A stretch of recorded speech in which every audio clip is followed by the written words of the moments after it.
Halo guys, perkenalkan aku Airi Dwi Adila dari bangsa 5 hepatitis. Di sini aku mau jelasin nih, apa sih itu jerawat?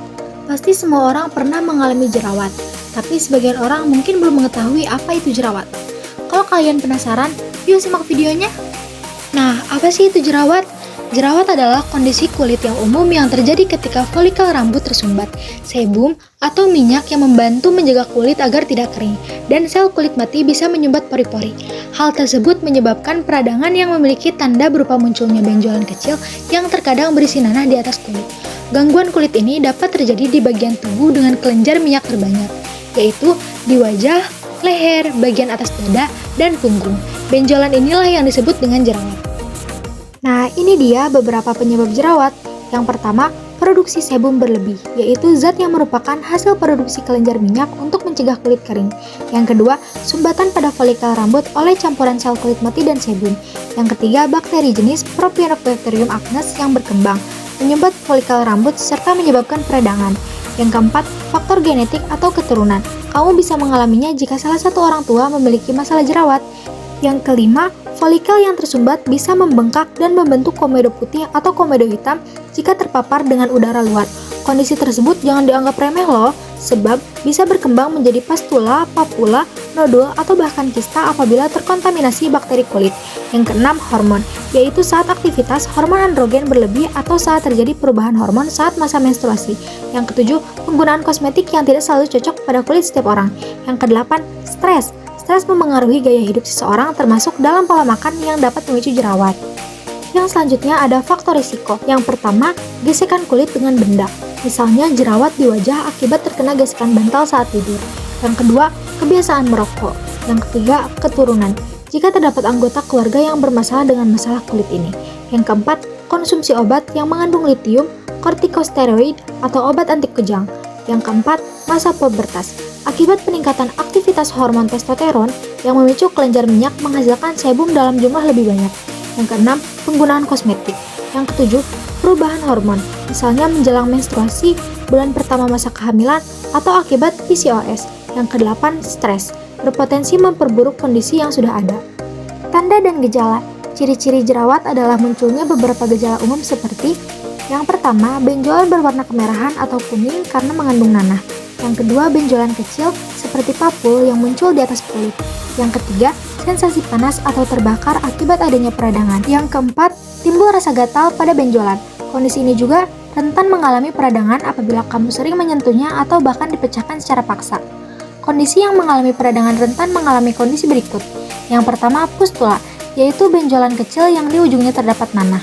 Papula, yaitu benjolan kecil kemerahan yang terasa nyeri. Nodul, yaitu benjolan keras yang terbentuk di bawah permukaan kulit dan dapat terasa nyeri.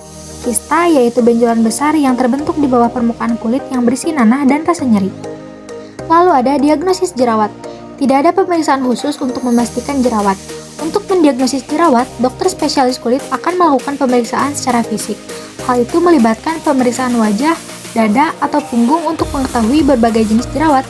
Contohnya seperti komedo atau nodul merah yang sakit. Dokter juga akan bertanya mengenai kondisi kesehatan, siklus menstruasi, hingga kebiasaan yang kerap kamu lakukan. Dokter juga akan bertanya mengenai jenis dan pola makan yang kamu jalani. Pemeriksaan ini bertujuan untuk menentukan tingkat keparahan, baik dari segi jumlah maupun tingkat peradangan. Tingkat keparahan jerawat bisa dibagi menjadi 3. Yang pertama, ringan. Kebanyakan komedo putih dan komedo dengan sedikit papula dan pustula. Yang kedua, sedang. Whiteheads dan blackheads lebih luas, dengan banyak papula dan pustula. Yang ketiga, parah. Banyak papula, pustula, nodul atau kista yang besar dan nyeri. Kamu mungkin juga memiliki beberapa jaringan parut. Jika jerawat yang kamu alami termasuk golongan ringan, biasanya dokter akan langsung memberikan pengobatan yang sesuai. Namun, jika masuk dalam kondisi yang sedang hingga parah, pemeriksaan lanjutan bisa dilakukan. Dokter bisa melakukan pengambilan sampel untuk memastikan penyebab jerawat. Selain itu, tes pencitraan juga bisa dilakukan jika dokter mengindikasi adanya kista atau tumor. Selanjutnya ada cara pengobatan. Beberapa langkah bisa kamu lakukan sebagai cara menyembuhkan jerawat, antara lain mengurangi produksi minyak, melawan infeksi bakteri, mempercepat pergantian sel kulit, dan mengurangi peradangan. Untuk mendapatkan pengobatan yang tepat, diskusikan terlebih dahulu masalah kulit tersebut dengan dokter spesialis kulit. Ahli medis umumnya memberikan obat-obatan yang mengandung sulfur, resorcinol, asam salisilat, antibiotik, dan isotretinoin.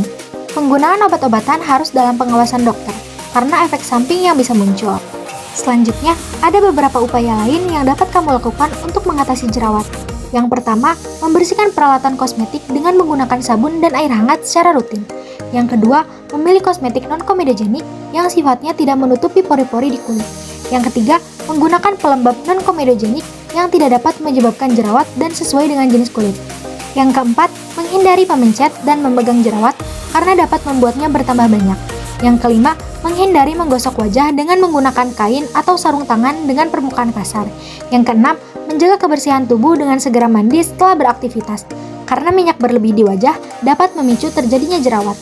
Yang ketujuh, menjaga kebersihan wajah dengan membersihkan wajah 2 kali dalam sehari untuk mengangkat sel-sel kulit mati, minyak yang berlebihan, serta sisa kosmetik di permukaan kulit. Selanjutnya ada komplikasi jerawat. Berikut ini beberapa komplikasi jerawat yang berisiko terjadi, yaitu yang pertama, bekas jerawat. Komplikasi yang paling umum terjadi adalah jaringan parut atau bekas luka jerawat atau disebut juga bopeng. Setiap jenis jerawat bisa menyebabkan jaringan parut, tapi hal itu lebih sering terjadi ketika jenis yang paling parah, nodul dan kista pecah dan merusak kulit di sekitarnya. Yang kedua, perubahan warna kulit. Jerawat juga bisa menyebabkan perubahan warna pada kulit. Ketika jerawat meradang telah membaik, kondisi ini bisa menyebabkan warna kulit yang lebih gelap hingga lebih terang. Yang ketiga, infeksi kulit. Sebaiknya hindari kebiasaan memencet jerawat. Kebiasaan ini dapat memicu infeksi kulit. Memecahkan dan memencet jerawat membuat bakteri dan kuman menjadi lebih mudah masuk ke dalam kulit. Kondisi ini bisa menyebabkan peradangan dan infeksi yang lebih parah. Yang terakhir, ada pencegahan. Ada beberapa tips yang bisa kamu coba untuk mencegah timbulnya masalah kulit ini, yaitu rutin membersihkan wajah. Pastikan kamu menggunakan pembersih yang bebas sulfat dan bebas pewangi. Hal yang paling penting, jangan terlalu sering mencuci wajah. Bersihkan wajah sebanyak 2 kali dalam 1 hari. Yang kedua, hidrasi tubuh dengan baik. Untuk menjaga tubuh tetap terhidrasi dengan baik, pastikan kamu mengkonsumsi air putih minimal 8 kali dalam 1 hari. Sebaiknya konsumsi air putih lebih banyak setelah berolahraga, saat hamil dan menyusui, serta berada pada lingkungan yang panas. Yang ketiga, batasi penggunaan riasan wajah. Penggunaan makeup atau riasan wajah memang sangat tepat untuk membuat wajah lebih segar. Tapi, jika sedang berjerawat, sebaiknya batasi penggunaan makeup untuk sementara guna mencegah peradangan. Nah, itu dia video tentang seputar jerawat dari aku. Semoga video ini bermanfaat untuk kalian, terutama para acne fighter. Thank you guys, bye-bye!